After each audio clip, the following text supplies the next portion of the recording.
ഇന്ന് ആഗസ്റ്റ് 15 ലോകത്തിലെ ഏറ്റവും വലിയ ജനാധിപത്യ രാജ്യമായ ഇന്ത്യയുടെ 79ാമത് സ്വാതന്ത്ര്യദിനം. ഇന്നത്തെ ഈ സ്വാതന്ത്ര്യദിനം നാം അതിവിപുലമായി ആഘോഷിക്കുമ്പോൾ അതിന് പിന്നിലെ ചരിത്രപരമായ പശ്ചാത്തലങ്ങൾ, രക്തസാക്ഷികൾ, ഒട്ടനേകം വിപ്ലവങ്ങൾ, സമരങ്ങൾ ഇവയെല്ലാം നാം ഓർക്കേണ്ടതുണ്ട്.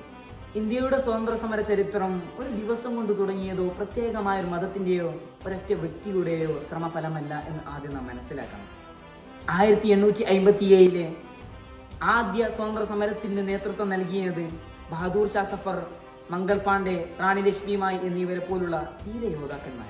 അതേസമയം ഭഗത് സിംഗും സുഭാഷ് ചന്ദ്രബോസ്, രാജ്ഗുരു തുടങ്ങിയ വിപ്ലവകാരികൾ തന്റെ ജീവന് പുലികര പോലും കൽപ്പിക്കാതെ അവർ വിപ്ലവങ്ങൾക്കും സ്വാതന്ത്ര്യ സമര പ്രവർത്തനങ്ങളിലേക്കും ഇറങ്ങിത്തിരിക്കുകയാണ്. പിന്നീട് അങ്ങോട്ട് മഹാത്മാഗാന്ധിയുടെ അഹിംസയും ഉപ്പ് സത്യാഗ്രഹവും ക്വിറ്റ് ഇന്ത്യ മൂവ്മെന്റും തുടങ്ങിയ സമരങ്ങളാണ് ജനങ്ങളെ കൈപ്പിടിച്ചുയർത്തിയത്. പക്ഷേ പല പേരുകളും ഇന്നത്തെ ഈ ചരിത്രത്തിൽ പോലും രേഖപ്പെടുത്തിയിട്ടുണ്ട്. സ്വതന്ത്ര സമരത്തിൽ ലക്ഷക്കണക്കിന് പേർ പങ്കെടുത്തിട്ടുണ്ട്.